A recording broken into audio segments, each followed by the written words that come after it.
Hello, this is Photography Gamer. Welcome back to the channel. Today I'm reviewing Erica for the PS4. Erica is an interactive movie/game developed by Flavorworks. You play as Erica, a young girl who is haunted by the death of her father and the mystery surrounding it. So, what is the game like to play? Well, if you've ever watched Bandersnatch on Netflix a few years ago, then Erica is in the same ballpark. It's essentially a movie where you make key decisions at key moments and use the touchpad to interact with objects at certain points in the story.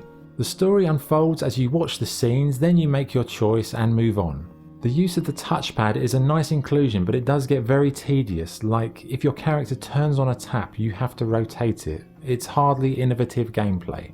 That's the one area these types of games really do struggle with in my eyes. They try to make the gamer feel involved, but really we only want to make story choices. Does turning on taps and opening windows really require input? I'm not so sure. But it is what it is. In the end, it's the story that makes or breaks these types of games, and the story here isn't really up to the high standards in games like Last of Us or Detroit Become Human. Most of the cast feel a little bit out of place. Not that they're bad actors, but they're just chosen in the wrong roles. In particular, the young cop at the start, he feels like he should be working at a student bar, not as a crime scene investigator. It's just little things like that that just kind of put you off.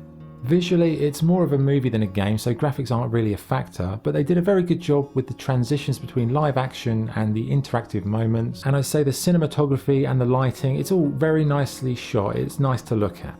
The sound on the whole is very good, but it is a live action film essentially, so you would expect it. And the music in particular, I think that music was pretty well chosen. Okay, what's good and what's bad? What's good? The footage is well shot, the interactive sections are innovative, and it's a well presented experience. What's bad? The casting on the whole is poor.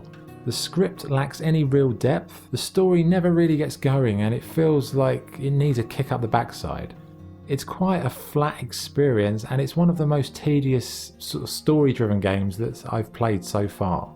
So what's the verdict? Ultimately, Erica is a bit of a disappointing experience. Yes, it has nice cinematography, nice lighting, the interactive elements, they're well constructed, and some of the actors do a pretty good job. But in the end, a story-based game is only as good as the story itself, and despite all the nice aesthetics and effects, with all those things are stripped back, you're left with a pretty bog-standard, uninspiring story. I kind of feel a bit for the lead actor who plays Erica, as she's clearly got a lot of talent, but the script and the direction never truly let her flourish in the role. Instead, you're left with a fairly kind of underwhelming story that never truly engages like other games in this genre, like Detroit Become Human or the Walking Dead games.